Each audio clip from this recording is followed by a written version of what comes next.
Hello everyone, good morning. कैसे हैं? उम्मीद करता हूँ कि सब बढ़िया होगा, सब अच्छे होंगे। तो आइए चलिए आज हम बस थ्योरेटिकल जानकारी लेकर के आए हैं। डियर स्टूडेंट्स, आज हम आप लोगों के समक्ष डी मॉर्गन लॉ के लेकर के आए हैं। डी मॉर्गन हमारे भारत के एक महान गणितज्ञ थे और वो हमारे ईस्ट इंडिया कंपनी, जो अंग्रेज़ों के शासन काल में जब अंग्रेज़ों का आगमन हुआ था हमारे देश में, तो उस टाइम में वो इस कंपनी में, ईस्ट इंडिया कंपनी में नौकरी करते थे। तो डी मॉर्गन, डियर स्टूडेंट्स, उन्होंने डी मॉर्गन लॉ के दो नियम हैं, दो रूल हैं, वो आपको जानकारी आज मैं लेकर के आया हूँ। डी मॉर्गन लॉ से संबंधित आज हम दो रूल लेकर के आए हैं। दो रूल क्या है? Two rules are such as, first rule अब इसका है लॉ ऑफ कंप्लीमेंट। पहला है लॉ ऑफ कंप्लीमेंट, दूसरा है law of union and intersection.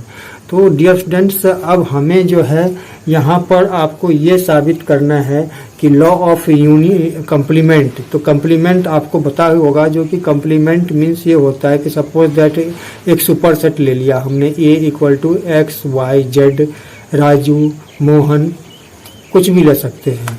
और दूसरा ले लिया बी सेट में हमने ए बी सी स्मॉल में ले लिया, तो बी के एलिमेंट्स ए बी सी हो गए और इसके नंबर ए के क्या हो गए? X Y Z, Raju Mohan. तो डियर स्टूडेंट्स, अब हमें ये आपको जानकारी देनी है कि कंप्लीमेंट क्या होगा।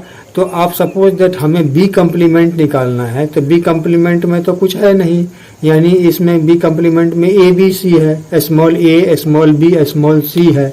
तो कंप्लीमेंट मीन्स ये होता है कि जैसा कि हमने आपको पहले भी पिछले क्लास में हमने पिछले क्लास में ये बताया था, जो कि कंप्लीमेंट मतलब ये होता है कि उसके एलिमेंट्स को हटा करके उसके एलिमेंट्स को आप छोड़ दीजिए आप, ठीक है। तो आप जैसे सपोज दैट आपको बी कंप्लीमेंट निकालना है, तो बी के एलिमेंट को आप इग्नोर कीजिए आप, यानी बी के कंप्लीमेंट क्या हो गया? तो स्मॉल ए बी सी, इसको हटा दीजिए, जो बच जाता है वो आपका कंप्लीमेंट बन जाएगा। तो डियर स्टूडेंट्स, आपको ये हम दिखाने वेन डायग्राम के माध्यम से भी हम इस चीज़ को जो है शो कर सकते हैं, और इजीली वेन डायग्राम से होता समझ में भी आते हैं। बट हम आज इस वीडियो में आपको बस ये छोटा सा वीडियो हमने शूट किया है और छोटा सा वीडियो लेकर के मैं आपके समक्ष आया हूँ, और मैं आपको इस वीडियो के माध्यम से ओनली थ्योरी की जानकारी मैं आज दे रहा हूँ, और आगे के क्लास में हम इसको बोर्ड के माध्यम से, वेन डायग्राम के माध्यम से भी इसको एक्सप्लेन करेंगे। और ये वेन डायग्राम से आपको पता चल जाएगा कि बहुत सारी चीज़, वेन डायग्राम का नाम सुनकर आपको पता चलेगा जो कि ये डिफ़िकल्ट होगा, बट ऐसा नहीं है। यहाँ पर क्या है कि डिफ़िकल्ट जो है आपको थ्योरी से ही होता है। प्रैक्टिकली यदि आप जो कोई किसी चीज़ के बारे में, चाहे वो मैथमेटिक्स से हो या किसी अन्य साइंस सब्जेक्ट से हो, तो वो आपको प्रैक्टिकली यदि आप एक्सपेरिमेंट करते हो तो वो आपको इजीली समझ में भी आएगा और ज़्यादा लॉन्ग टाइम तक आपका जो है वो याद भी रहेगा। तो लॉन्ग पीरियड के लिए ये सबसे ज़्यादा ज़रूरी है कि प्रैक्टिकली किसी चीज़ के बारे में हमें जानकारी होनी चाहिए लॉन्ग। तो डियर स्टूडेंट्स, आज हम आप लोगों के लिए जो है बहुत सिंपल हम रूल को फॉलो कर रहे हैं, और जो कि सिंपल रूल क्या है? वो आपका लॉ ऑफ यूनियन।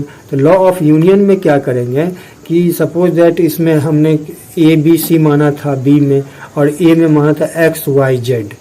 तो एक्स हमने ए में X Y Z Raju Mohan मान लिया, तो यूनियन में क्या हो जाएगा? तो हम सारे एक तरीके से एडिशन ही हो जाता है, यानी दोनों को जोड़ देंगे। बट एडिशन तो होगा, लेकिन एडिशन और यूनियन में भी फर्क है। लॉ ऑफ एडिशन अलग है और ये आपका लॉ ऑफ जो यूनियन अलग है।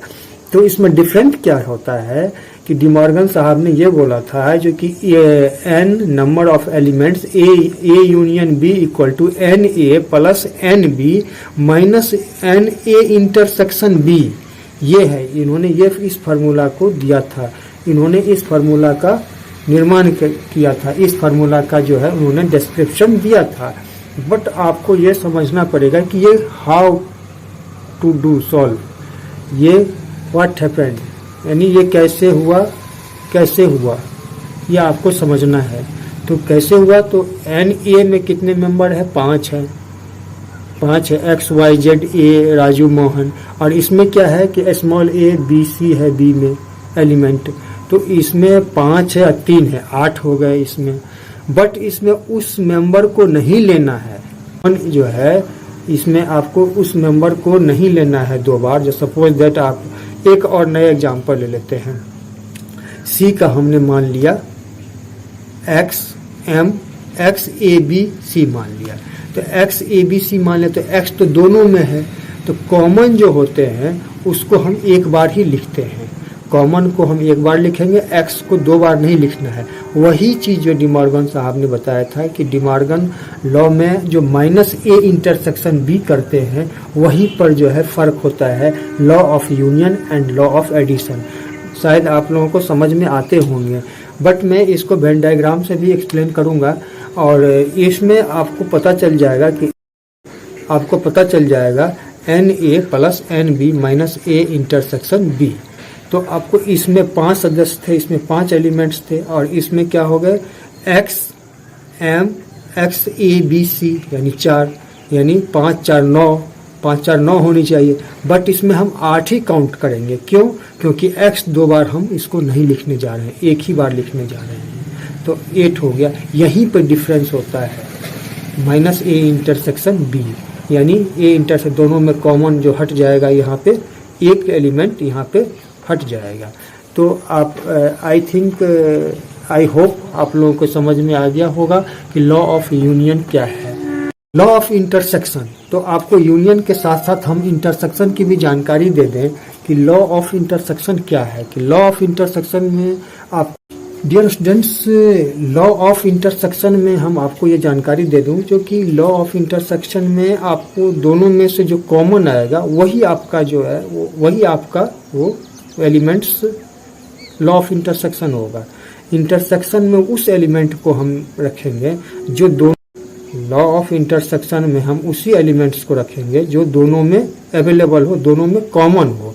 सपोज दैट दोनों में हमें क्या है कॉमन, X कॉमन है, तो X ही इंटरसेक्शन हो जाएगा। इसमें A इंटरसेक्शन B जो है एलिमेंट्स X ही होगा, नंबर 1 यानी एक ही होगा। जिसमें 2 होगा तो 2 कॉमन ले लेंगे, 3 होगा तो 3 ले लेंगे।